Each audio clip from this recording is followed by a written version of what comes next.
Hello all, this is the first video of ARS 1 and 2. They are identical. They are also interchangeable.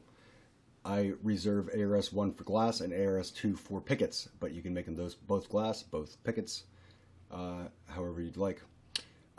Today we're going over the input pane and this fun little W column.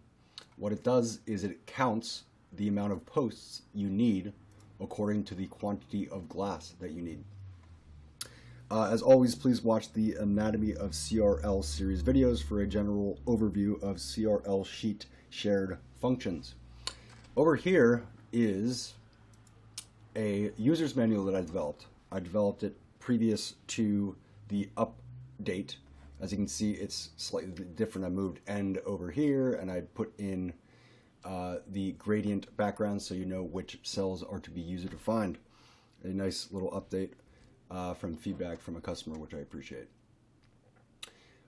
Just to go over this quickly, the beginning especially, for the initial setup and just being led through the easy proposal and showing you how it interacts. I did do the initial setup video series as well, so that is that. It's a nice reference, and there's also in your download folder, it can be found on the website cgs.xyz as well. There is a version, an old version unfortunately, but there is a version of GEP that goes along with it with the values already plugged in, so you're not starting with a white canvas that you don't know where to paint.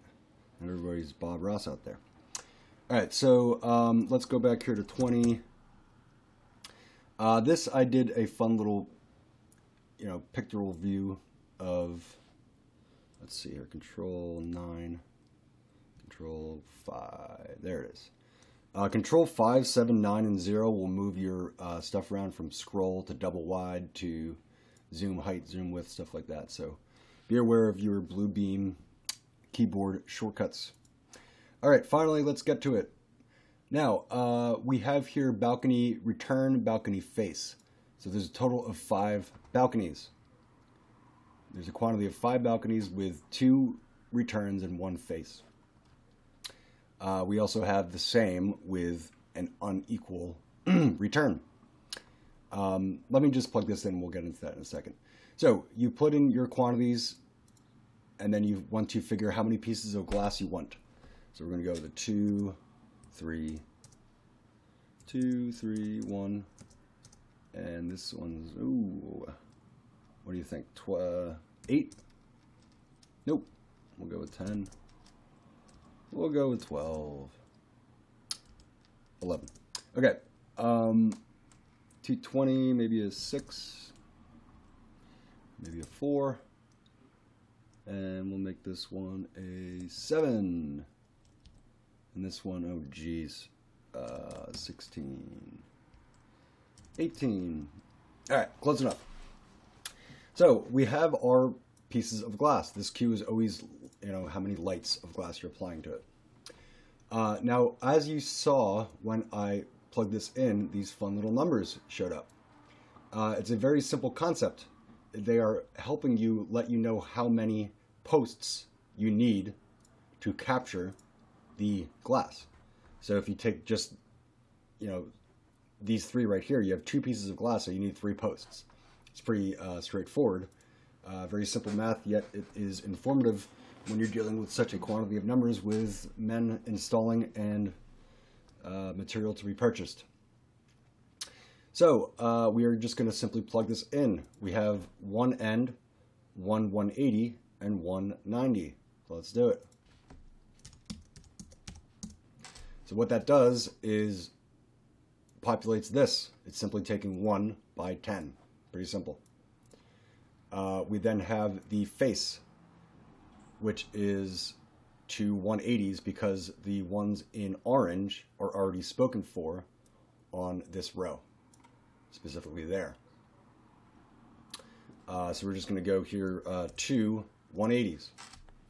Now, this is grayed out because this column is spoken for, but because these are shared, we need to pull those out of here. So that -2 is telling you that 2 of the posts are shared and that you are good to go. You can move on.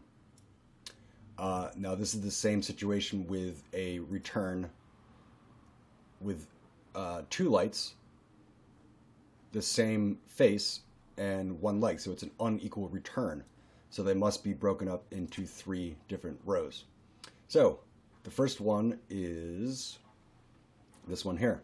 So we're going to go 190, 1 end, 180, and 190, same as above.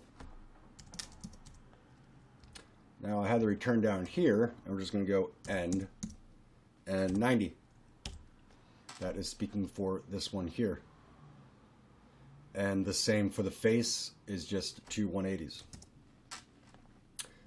So there is your group.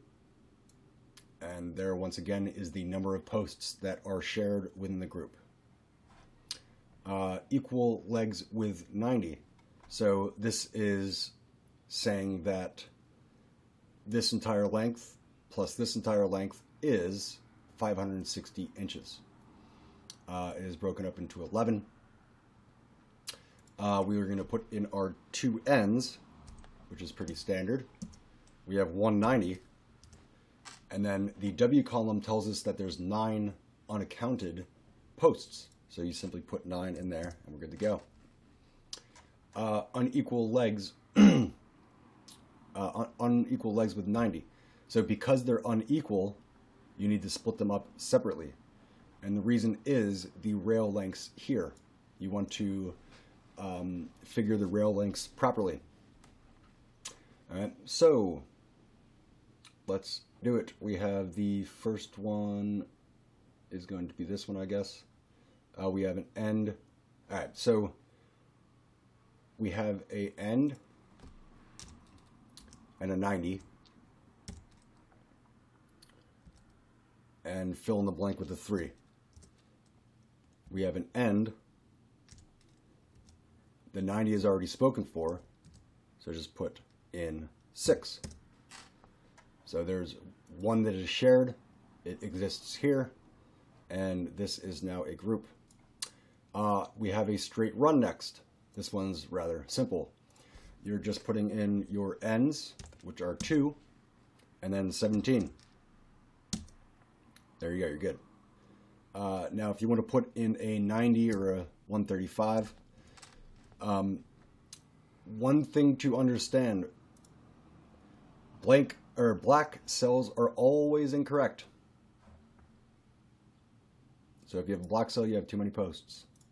So since we have a 90 in there and a 135, we need to subtract it from here. We're going to go with 14. Oh, that's 1 less. Got to go up to 15. All right, so you're good with that. That is the idea of the W column. It's very helpful. Things can get confusing.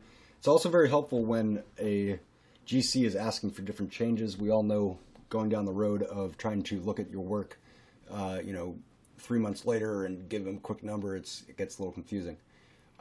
So this program will help you with that. The next video is going to be very cool. It is going to be going into the CRL itemizer and the wonder rail system that is ARS and the variations it is capable of.